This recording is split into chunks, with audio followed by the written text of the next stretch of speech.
இவங்க பேரு கம்யூனிஸ்ட் நாட்டோட பேரு வெனிசுலா. இவங்க பேரு மார்க்சியா. இவங்க பேரு லெனினா. இவங்க பேரு ரணதிவே.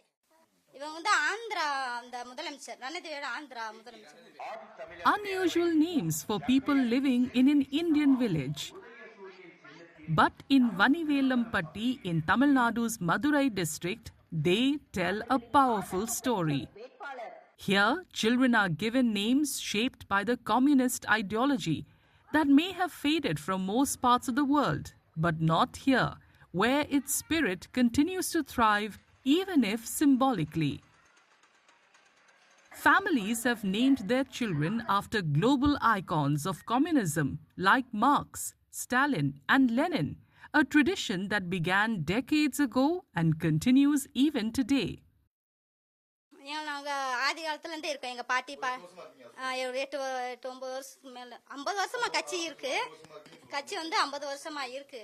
நாங்கள் எங்களுக்கு விவரம் தெரிஞ்சிருந்து நாங்கள் இங்கே தான் இருக்கோம். அது மாதிரி எங்கள் தலைமுறை குழந்தைகளும் இதில் தான் இருக்கும். आपके बच्चों का नाम अपने कम्युनिस्ट नेताओं के नाम पे रखा हुआ है? ஆமா, எங்க தலைவர் பேர் தான் வச்சிருக்கோம். ரொம்ப கட்சி தலைவர் வந்து ரொம்ப பிடிக்கும். அவங்க பேர் வச்சனால எங்க குழந்தைகளுக்கு ரொம்ப பெருமையா இருக்கும், தைரியமா இருக்கும்ன்ற ஒரு நம்பிக்கை எங்களுக்கு இருக்கு. அதனால அவங்க கட்சி தலைவர் பேரை வந்து எங்க ரொம்ப விருப்பப்பட்டு எங்க குழந்தைகளுக்கு நாங்க வச்சிருக்கோம். For the villagers, naming their children after flag bearers of communism is their way of rooting the ideology in their daily lives. ஆமா, கட்சிக்காக வச்சிருக்கிறோம், கம்யூனிஸ்டுக்காக வச்சிருக்கிறோம். ஏழை மக்களுக்கு கட்சி உயிர் தான், கட்சி தான் எங்களுக்கு உயிர். எங்கள் அப்பா வந்து கம்யூனிஸ்ட் தான், அவர் வைஸ் பிரசிடண்டாக இருந்தார் இங்கே முதல்ல. இப்போ அந்த வழியிலேயே தான் நாங்கள் வந்துக்கிட்டு இருக்கோம். எல்லாமே எங்களுக்கு கம்யூனிஸ்ட் தான் பிடிக்கும்.